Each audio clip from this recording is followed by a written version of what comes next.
Hi everyone, and welcome to this series of videos looking at puzzles and games. I've always loved a good puzzle, and throughout my teaching career I've used these as parts of lessons. I do believe they're a great way of grappling with concepts that can challenge, motivate students in a classroom, but they're also a great thing to do on your own if you're just interested in learning more about maths or even improving your problem solving skills.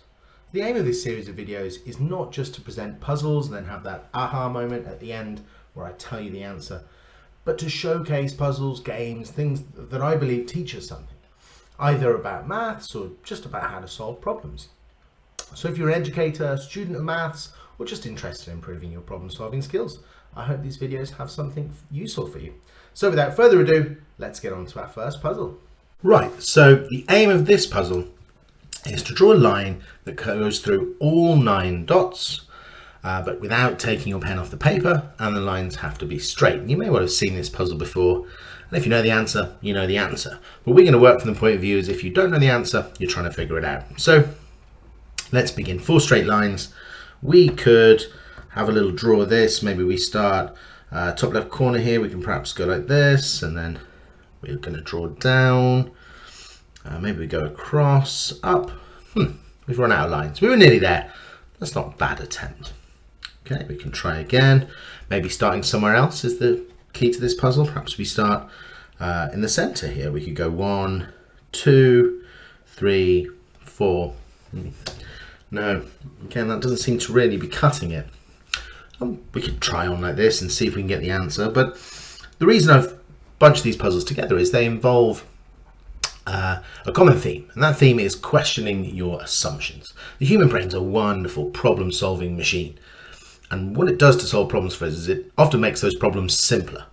And you kind of don't realize you're doing this. It's a subconscious thing. You simplify problems in order to make them more solvable. And one of the assumptions you might have made in this problem is that your lines have to begin and end on the dots. You'll notice all the ones I drew there all began and ended on dots. That's a reasonable assumption, and perhaps it makes the problem more manageable when our brain's thinking about it. But in order to find the solution, we have to challenge that assumption and move past it. So let's now think, well, okay, these don't have to start on the dots. So I could perhaps start this line way off the dots and draw through them like this. This gives me another angle to work with. I'm able to then come diagonally here, up there, and down here. And there we go, there's our solution. Now, once again, the idea is not, do you know the solution or not? It's not a trick. What we're saying here is there's an assumption we've made, and we have to challenge that assumption before we can move forward with the problem. Now, on to our second puzzle. Just like the first, this involves questioning assumptions we make when solving the problem. So, in this puzzle, we have 9 monkeys, cheeky little monkeys, and they're going to mess about and fight with each other unless we cage them all separately.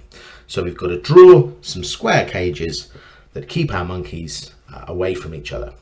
The trick with this puzzle is you need to try and do it in 3 cages. So again, we can have a little go. Perhaps we start with a cage here, another cage, another cage perhaps up here.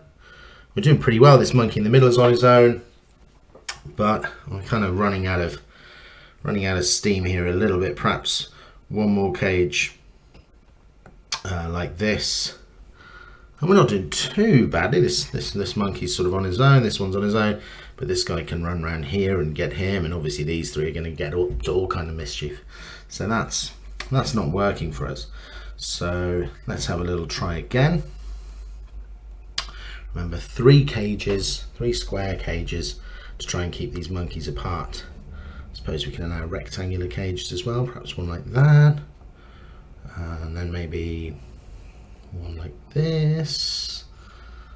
This is better, but I still don't think I'm gonna have the solution that I want here, because yeah, once again, this little monkey can run around here.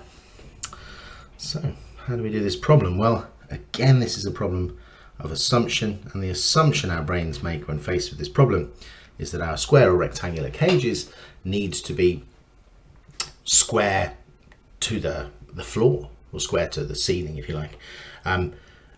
That's not the truth, and in fact, to solve this, what we need to do is take one of our lovely square cages like so and rotate it.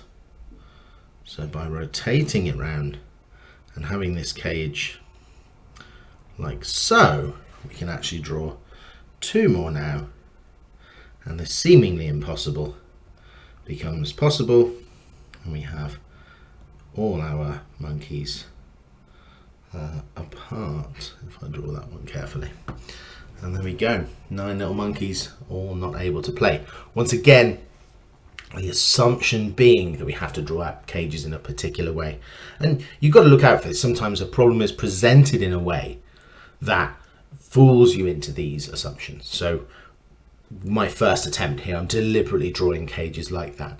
So look out for how puzzles are given, how they're worded, and be conscious of the assumptions you're making. So I've got one more puzzle like this for you, and I want to see if you can challenge the assumptions you make about this puzzle in order to find a solution.